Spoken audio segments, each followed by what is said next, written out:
Do you remember when I was born? Yes, you were born in 1997. Yeah. In February, on your mother's birthday. Yeah. And I took her cake up, but she didn't want it, which I'd baked specially. So I brought it home and your dad ate it. We used to make apple cakes, the famous apple cakes in the kitchen. Then the big computer arrived 20-something years ago, and all the little games that we used to play on there. I used to play on it, and I used to also type letters and print them off. And of course, not moving the mouse too quickly. No, not moving the mouse too quickly, in case you broke it. In case we broke it, and not holding down the shift button for too long. Oh yes, indeed. How often do you use digital technology now then? Every single day, I think. In your job? Yeah, probably, I think almost everything I do. How about you, Nanny Jean? How often do you use tech? Every day, 6 times a day. Was that just like your reading and your games? And... Games and reading the paper. Yeah. Watching. Doing your Pilates. Doing my Pilates, yeah. The first time I remember using a computer, I think I was like, probably even infant school, so I would have been really little. And I think after that it just became sort of every day. Like we got our phones when we were like 10 years old. I guess that's quite different to your experience. When I worked, I had a manual typewriter. You always had to do an extra copy to file because there was no way of saving it. And if you wanted more than 2 copies or 3 copies, you had to use a stencil, type on a stencil, and then that had to go down to the print room and they print off however many you wanted. What was your experience like trying to learn technology a bit later in life? A bit scary at first, but having you both to help helped. Yeah. And you're not afraid to do a bit of Googling? Like, oh, not now. To figure out no. what it is you need to do? No, I like to Google up things up. I set up all the computer myself when it first came. Yeah. Connecting it up to the telephone and everything. Yeah, wow.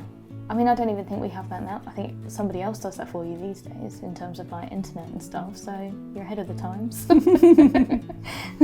What's your favourite piece of tech you currently own? I couldn't live without my iPad. I play games, banking, book tickets for the theatre, food shop, because I hate going around the supermarket. I use a whole battery in a day. A whole battery? What, on your iPad? I have to charge it up every night. If I haven't got enough battery, I'm not a very happy person.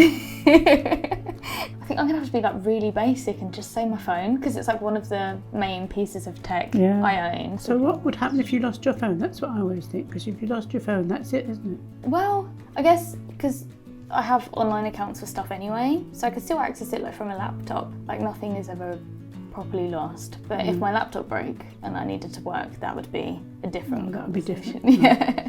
Do you reckon you'd be able to keep up with like the rate of technology growth, seeing as you're a bit of a pro already?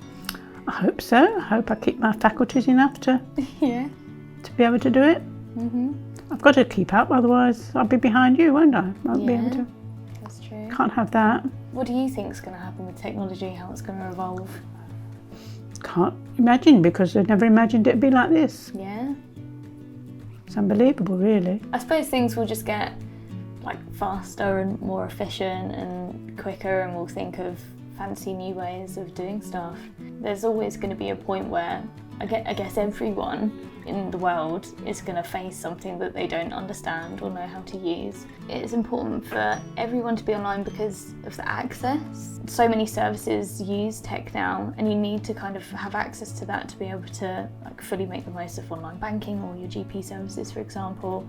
What about you? Why do you think it's important, especially as a slightly older person? Never lonely when you've got an iPad, because it takes me into the world, brings the world to me. You can play games, or you can look things up, read the paper. You can be in your house, in your favourite armchair, but at the same time you can be anywhere. Anywhere in the world, listen to anything, watching anything. It's a way of, like you said earlier, bringing the world closer to you. Yeah.